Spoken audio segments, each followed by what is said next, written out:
Scott Ritter, thank you very much for joining me on Syriana Analysis. In Arabic, we say you are غني عن التعريف, which means you're too famous to introduce you to the public. But for those who don't know, you are a former U.S. Marine Corps intelligence officer and former UN Special Commission weapons inspector. And your name has been trending today because you went out of the Twitter jail, finally. And I wanted to invite you to discuss and draw parallels between the Syrian and Ukrainian wars. As we all know, the war in Syria erupted in 2011, and it's been ongoing since then. Some call it a popular revolution, others say it's a civil war. The UN calls it the civil war, right? And some others believe it is a regime change war initiated by the United States. In your opinion, which category is closer to reality? I think it's a hybrid between civil war and a regime change war, with more emphasis on regime change war. I think there can be no doubt that for a variety of reasons, there was an element of dissatisfaction amongst certain parts of the Syrian population leading up to the 2011 unrest. Whether you want to attribute that to the results of famine, not famine, drought, the economic difficulties attached to years of sustained drought, and what that did to the agricultural sector of Syria, the perception of government mismanagement of that of the drought, and then and this is an aspect I think many people fail to pick up on, the role played by Saudi Arabia in funding the reconstruction or construction of new villages or places of residence for displaced farmers, and the establishment of religious centers that were manned by imams possessing a more radical theology and ideology. The combination of that made Syria, or at least parts of Syria, ripe for discontent. But then we roll into that at the same time on a separate vein. We have the United States engaging in what they called digital democracy. Jared Cohen was one of the people who promoted this. He later went on to become a Google executive. But I have a dog going crazy in the background. I apologize for that. No problem. I also have a dog in the background, but he's sleeping. Oh, yours is well behaved. Mine is not cooperating. But Jared Cohen was promoting digital democracy as a vehicle of regime change. I mean, the whole theory behind digital democracy was to use social media and the internet as a communications platform to mobilize the youth against targeted governments. And Syria was one of those governments targeted by digital democracy. And then it was further weaponized by intelligence services that used various non-governmental organizations to train and equip these anti-government groups in various villages and towns with the means not only to record images, but to transmit images. The idea being to shape international opinion about events inside Syria. And so when the unrest began, you saw there was a concerted effort to try and portray it as something other than what it was, which was localized discontent that was weaponized by radical Islamists, and then further weaponized in an information war effort abroad to generate international support for regime change in Syria. And then it grew from there. CIA, of course, transferred billions of dollars worth of arms and ammunition from Libya through Turkey into Syria. The Turkish government was working hand in glove with the Muslim Brotherhood to reconstitute that in Syria, and all of this led to a virtual civil war that then turned into was converted into a multinational effort to remove Bashar al-Assad from the government. So I think it's that's a long way of saying I think it's a combination of the two.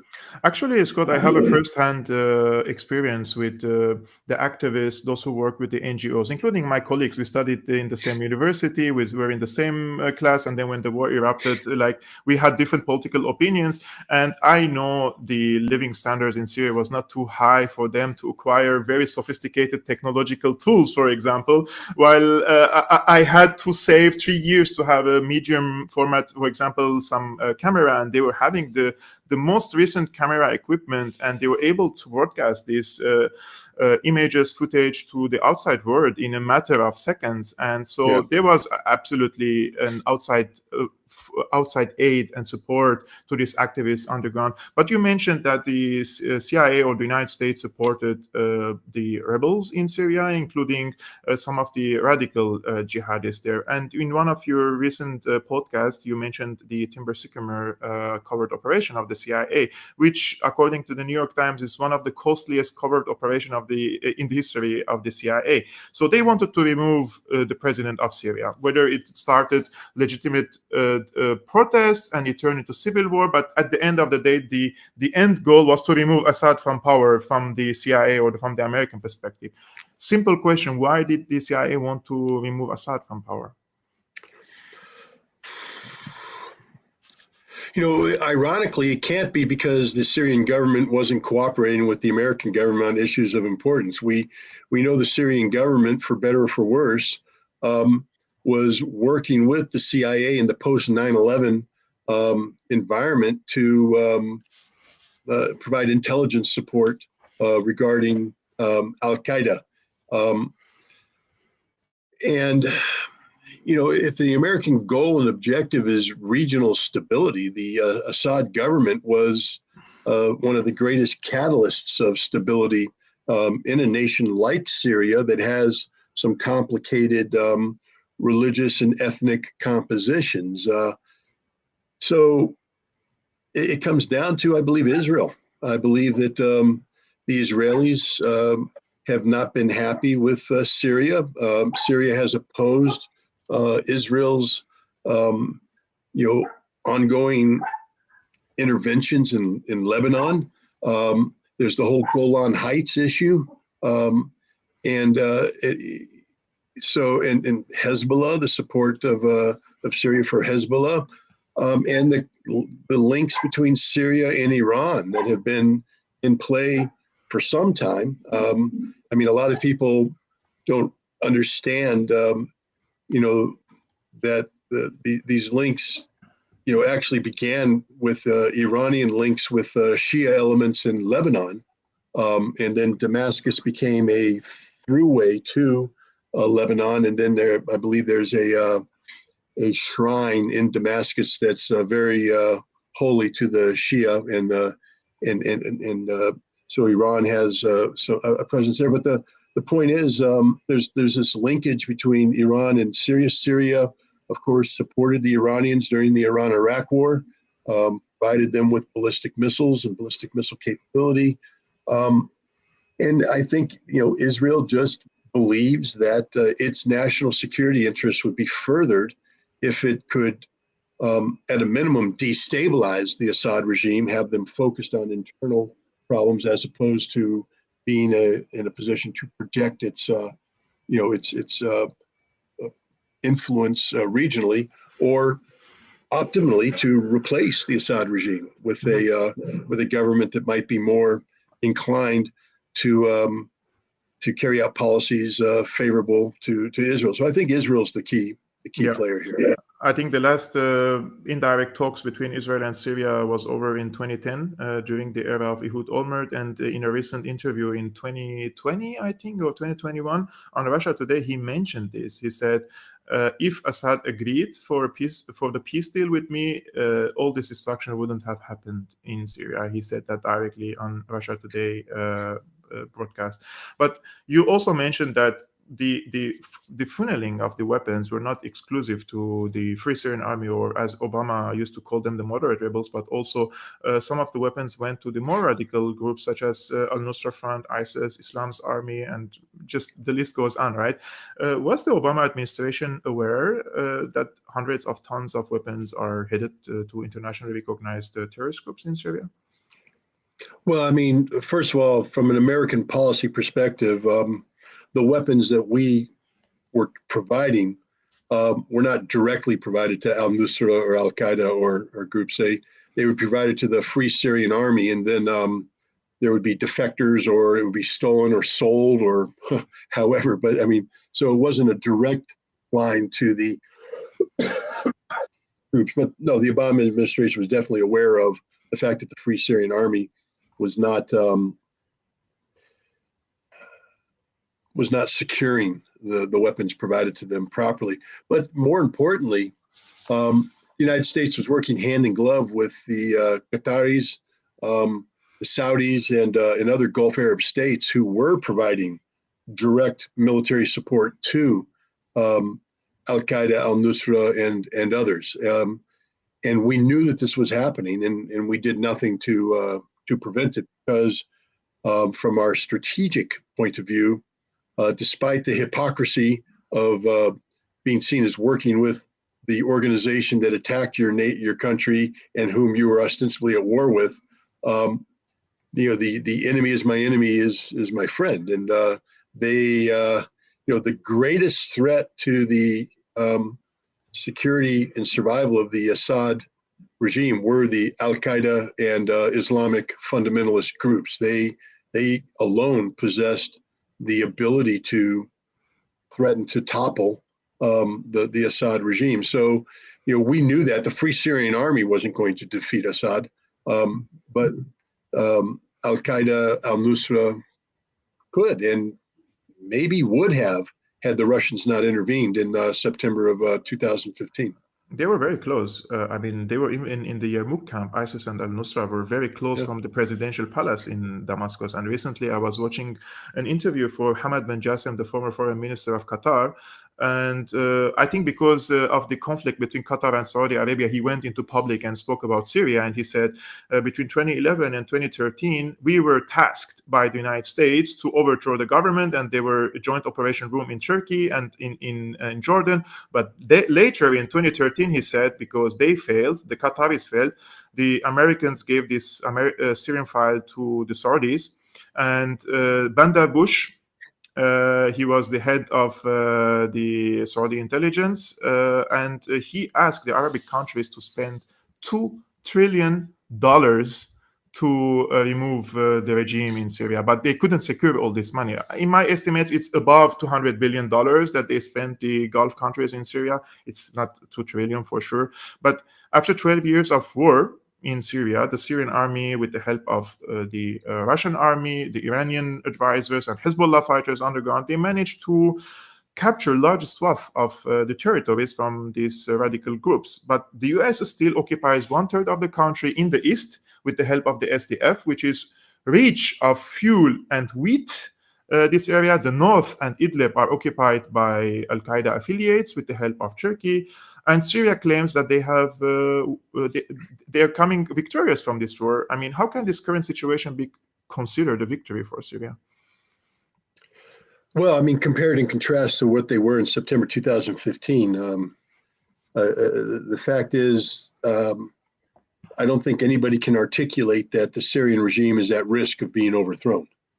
So that's a victory. You put a number out there, $200 billion. That's spent by the Gulf Arab states alone. Put on top of that the amount of money spent by the United States.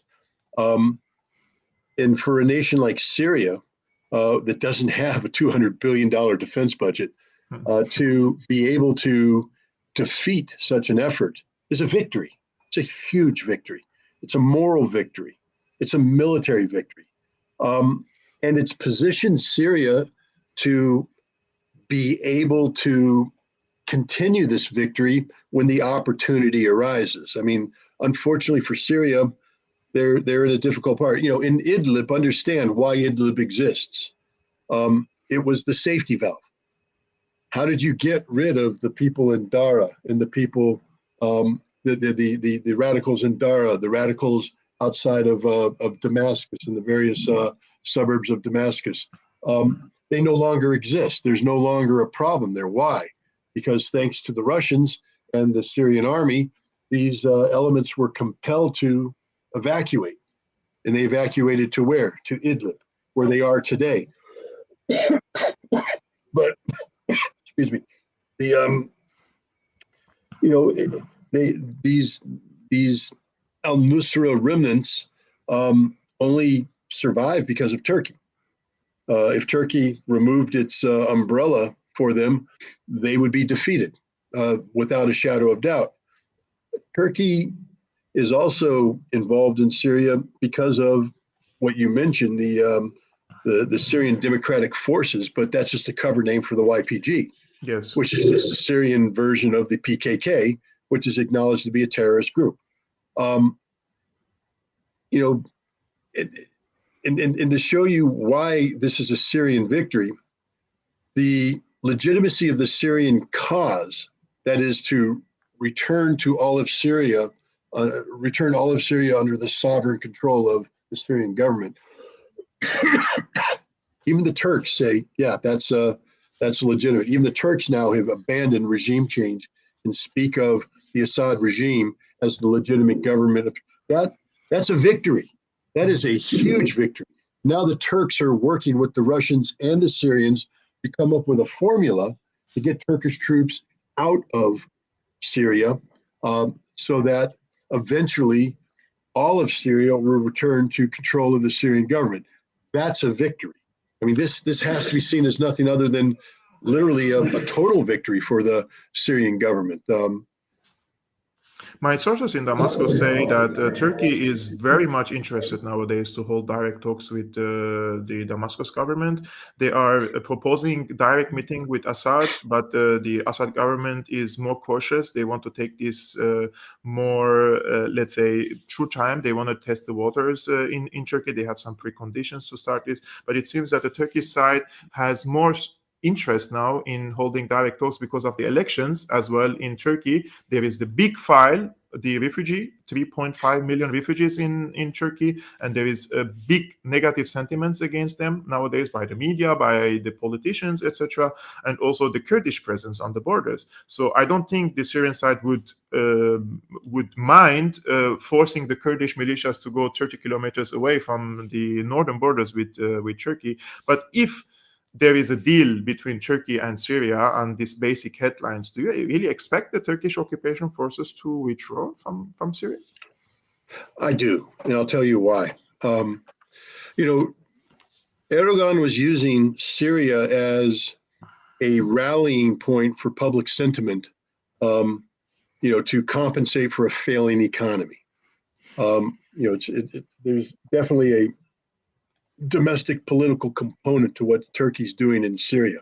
But thanks to Russia, Turkey's now focused on building an energy hub, through gas, putting a new Turk Stream pipeline, bringing other regional gas in, working with Russia to create this energy hub that will be a financial windfall for Turkey. It will solve a lot of their economic problems. But key to that is regional stability. People aren't going to want to deal with a energy hub whose nation is bogged down in a never-ending conflict in Syria. It's in Turkey's best interest to end this conflict, to stabilize the region so that it can focus on what is the most important thing to them, which is the creation of this energy hub that will pump fresh life into a moribund Turkish economy. So that's why I think Turkey especially Erdogan, is anxious to find a way out of this situation because nations, gas-producing nations, Iran and others, will be more likely to participate in this energy hub if there is regional stability than they would be if the wars break. Because remember, a Turkish-Kurdish conflict in Syria spills over into Iraq, spills over into Turkey. And there are histories of pipelines being blown up. So I think Turkey wants to get that potential drop to as close to zero as possible. And that's why I think they're willing more now than ever to talk about how do they get out of Syria. Let's suppose the Turkish forces withdrew from Syria. The $1 million question is what's going to happen to the multinational jihadists in Idlib, including Uyghurs, Kazakhs, Tajikis, Saudis, Egyptians. There are tens of nationalities there, including European and Americans. Yeah, it's that's not the $1 million question, my friend. That's the $1 trillion question. I mean, it's a nightmare. It's a literal nightmare. I think the question comes down to what do they want? Do they want to live or do they want to die? Now, some people say, well, they're fanatic jihadists. Of course, they will choose death. No, if they wanted to choose death, they would have died outside of Damascus. They would have died in Dara. These people want to live. And I think that there might be the possibility. I don't know. Again, I'm getting way out on a limb here, but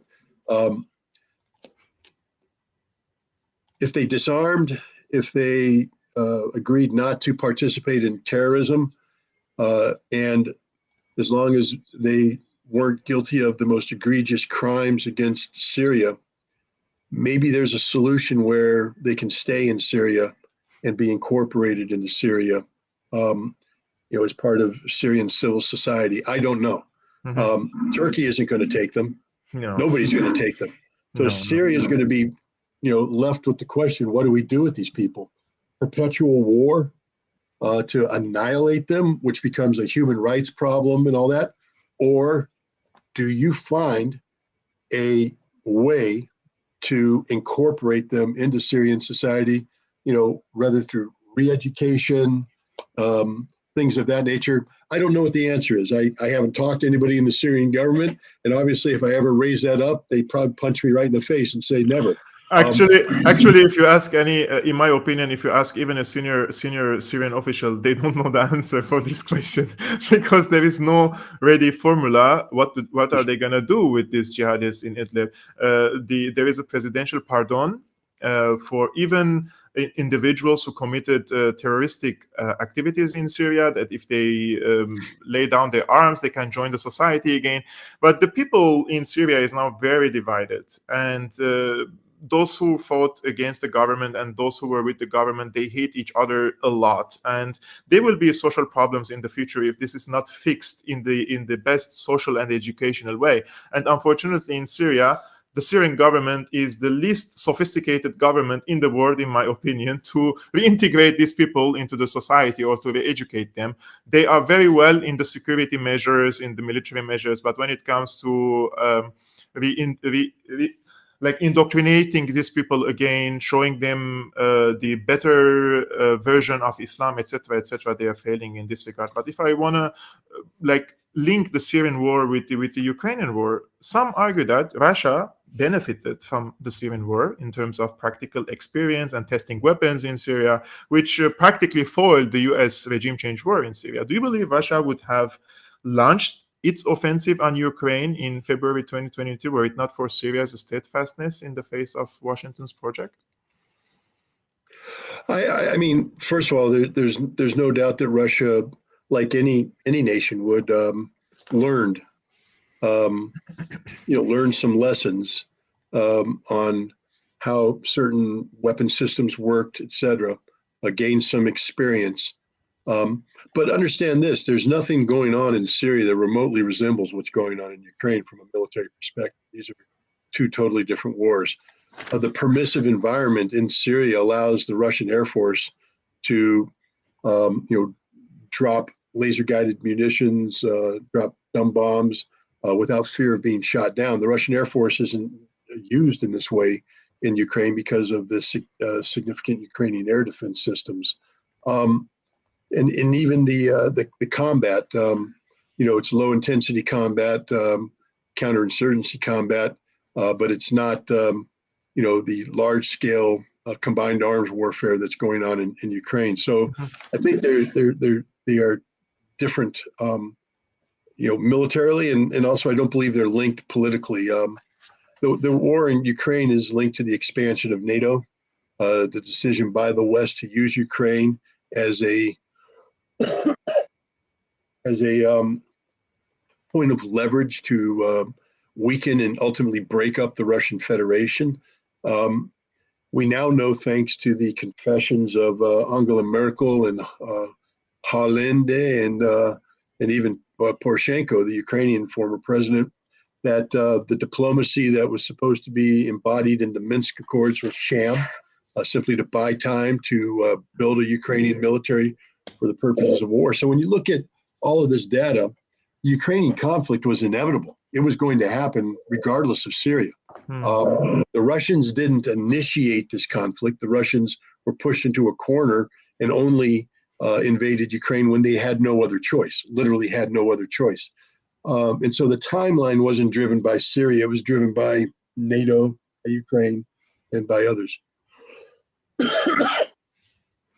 Actually, Ukraine for Russia is considered strategic geography, as it gives Russia access to the Black Sea and also from the Black Sea to the Mediterranean, and it also represents a buffer zone with the West or NATO. After 11 months of military hostilities in Ukraine, which side has the upper hand there, and can any of the parties involved in the war achieve a decisive victory?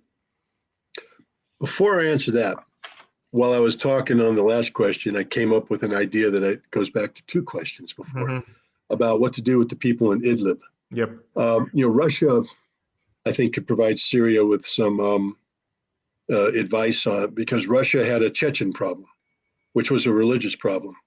And I think the success that Russia has enjoyed in converting Chechnya from this seething bed of Islamic angst and conflict into what it is today, where Chechen fighters are working with the Russians in Ukraine in common cause,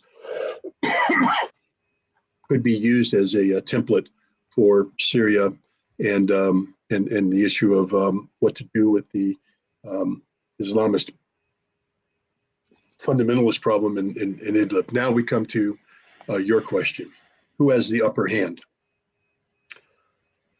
Militarily speaking, Russia has the upper hand. They're winning, hands down.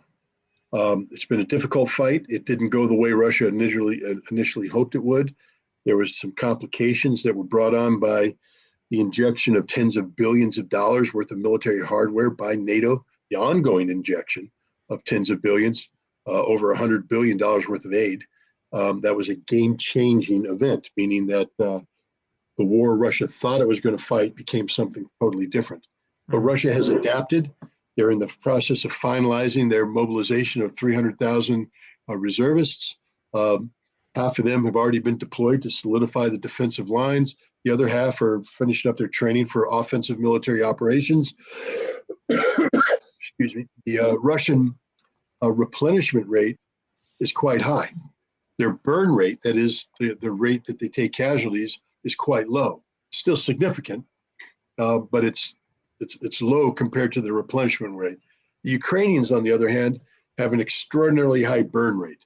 Their casualty levels are immense. They're burning through men and equipment every day, and their replenishment rate is quite small, even with all of the equipment and support that's being provided by NATO, the United States, and others.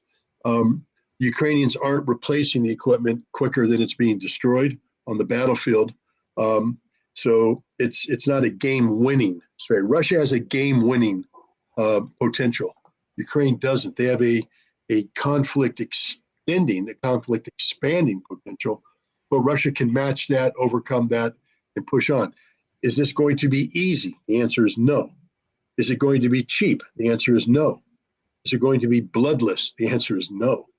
Remember, even though the Russians are killing Ukrainians at a rate of, say, 1 to 8 for every dead Russian, 8 dead Ukrainians, that means if 800 Ukrainians are dying a day, 100 Russians are dying a day. That's a lot. During the Vietnam War, casualty rates of 200, 220 a week in the United States broke the will of America to continue that fight. Let's say the Russians are losing 100 guys a day. That's 700 a week. That's more than 3 times the amount that broke the will of America in Vietnam.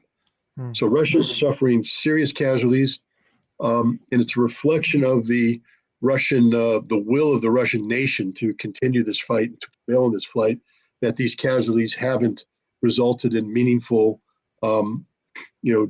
political unrest at home, which is another reason why I think it's the advantage for Russia. Ukraine right now is being destroyed economically, it's being destroyed socially, and it's being destroyed militarily. Are you expecting a prolonged status quo now in Ukraine, or like a upper hand for Russia, or a deal between Russia and Ukraine, or we're going to further escalation there? I think because of the Minsk Accords, Russia isn't going to ever trust the West with a serious negotiation. And what I mean by serious negotiation, one where Russia is asked to make compromises backed by Western guarantees. There is no such thing as a Western guarantee anymore. The West cannot trust it. Which means that Russia is going to have to resolve this conflict on its own terms.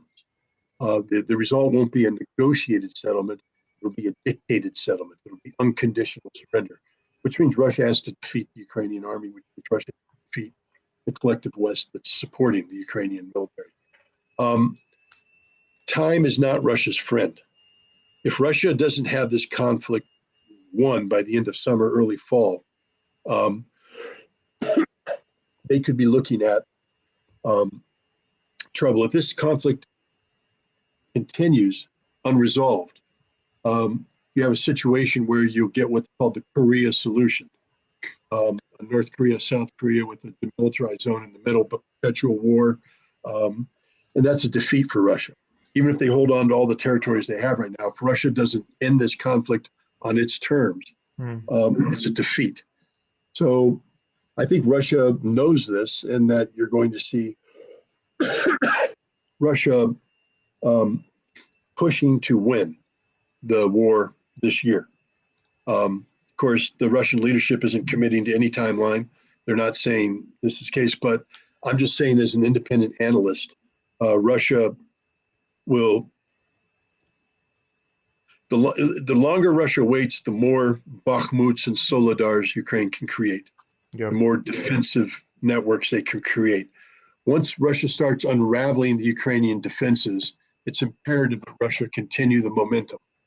And they will be able to do that with the rest of the mobilized troops coming in. And you continue that momentum until you physically destroy the Ukrainian military and you compel the political surrender of the Ukrainian government. And I think that can be done this year. Scott, I will just share one last question with you, and I received this on Facebook by a friend to ask you this question, actually. Given his experience as a weapons inspector, it might be good to ask him about allegations regarding chemical weapons attacks and how the OPCW responded to them. There are plenty of people who are unaware of any cause of concern regarding the way the OPCW went about its work. Being an intelligence officer, he might also have some valuable insight into the white helmets, false flags, and how that kind of information warfare transfers into the context of Ukraine. Now, he didn't pose like a direct question, but if I want to formulate a question here, I have millions of reservations and criticism on the Syrian government. Like if I started, you write a book, right? But do you think the government is too rogue and too irresponsible and too unlogical to fire chemical weapons on in like residential areas? There were so many examples in 2013, 2016, 17, 18, and it just ended, I think, in 2018. After that, we didn't witness chemical attack. Is Assad and his government are too irresponsible to do such attacks? No, I believe the exact opposite. I think the government of Bashar al-Assad has been extraordinarily responsible when it comes to chemical weapons. When they were, if you recall, back in I think August of 2013 or 14, was it 13 or 14 when The first 13 in Ghouta. yeah, Ghouta 13. Yep. The United States, Barack Obama talked about a red line, and there was talk about, there was going to be bombing. And that's when Russia intervened and convinced the Syrian government to get rid of its chemical weapons. But the Russians are very serious players. I will tell you this, Russia would not have intervened in September 2015 if it thought that the Assad government had lied to it back in 2013 regarding the disarmament of its chemical weapons. So the fact that Russia did intervene tells me that Russia has faith and confidence in the integrity of the Assad government and in its compliance with the mandate issued by the United Nations and the OPCW regarding the disarmament of its chemical weapons. At the same time, we know that there are elements in the opposition that were looking for, the problem with Barack Obama saying there's a red line, and the implication being that if it's crossed, I will intervene militarily. That tells opposition groups, jihadists, whatever, that if they can convince the United States that a red line had been crossed, then the United States will intervene. And I believe that the Duma or Ghouta incident was a red flag. I don't think the Syrian government was involved in that whatsoever. I think that was a red flag to test the waters. And what they saw is that even though the United States didn't attack, the United States engaged on the issue and was willing to overlook all the data that pointed clearly that the Syrian government had not done this, that the United States was willing to help breathe life into a scenario that painted the Syrian government in a bad light. And from that comes a template of operations going forward. The OPCW literally disgraced itself. It did so two ways. One, as an impartial international watchdog, it cannot allow itself to become aligned from an intelligence standpoint, meaning the information it receives must be, uncorrupted. And yet they went and they formed direct relationships with the Syrian opposition so that there would be a direct feed of data from the opposition, independently collected, to the OPCW, which would then be acted on. So the OPCW literally gave the trigger for their intervention to Syrian opposition groups. That's just fundamentally flawed. You don't do that. That's bad practice. It politicizes the intelligence, the information. It makes any decision to intervene by the OPCW subject to being questioned in terms of, it's the legitimacy of the mission. Mm-hmm. Two, I was one of the guys that wrote the book on, how to investigate chemical weapons incidents. Before the OPCW existed, we were doing chemical weapons disarmament and chemical weapons investigations in Iraq, and we had to establish what's known as a chain of custody. Basically, from the moment you gather information to the moment that the information is assessed, especially if it's going to be assessed outside of Iraq in this case, how do you guarantee the integrity of the sample so that nobody can question whether it was corrupted or diverted or replaced, or how do you do that? And we had procedures in place, and those procedures were incorporated into the OPCW's, guidelines, their rules. They violated every single one of those rules when it came to the chemical incidents in Syria. They allowed not only the intelligence to be spun up that got the OPCW engaged, but they allowed the opposition to be involved in the collection of the samples. And we just know that there was a lot of theater involved in here. Just the fact that in the investigation of the so-called sarin incidents, they're wearing training suits. You just took it from my tongue. I was gonna mention this incident, even flip-flops. Like they say there is a Flip-flops, Syrian. bearskin, just the whole way they collected the data was done as if they were told you have to look serious, but you're not going to be serious because it's a sham. There was no sarin, there was no risk, there was no nothing. And so the entire investigation of the OPCW was was flawed from a legal and a scientific and a ethical standpoint. It was purely political in nature, designed to achieve an outcome that was being dictated to the OPCW by outside parties that were using the Syrian conflict as a means to generate military intervention as part of the overall effort to get rid of Bashar al-Assad. I mean, as much as I want to be objective and put my emotions aside, but how can you trust, for example, organization like the White Helmets to gather the samples and send it to the OPCW, while the organization itself is created by a former MI6 agent, and they're funded up to $200 million by different Western governments? Like, they're embedded with Al-Qaeda. Al-Qaeda leaders, they praise the White Helmets on daily basis, and they call them the Mujahideen, etc., etc. And then they're the ones who are collecting these samples, unfortunately. Scott, Ritter, thank you so much. I'm very honored and humbled to host you on Syriana Analysis. I'm sure the audience appreciate your valuable insight. And it's really a pleasure to talk to you and learn from your experience. And I hope that we can also do another chat in the coming weeks or months, because your insight is very important for the people to understand. As long as the media nowadays have become a really joke for me, I don't even open TV. I don't watch any mainstream media. I don't watch any news. I just formulate my ideas on social media, reading for people like yourself. Thank you so much. Well, thanks for having me. Guys, thank you so much for watching. I'm Kerak Almasen of Syriana Analysis. If you're new, please consider subscribing and share this video with your friends and with your circle.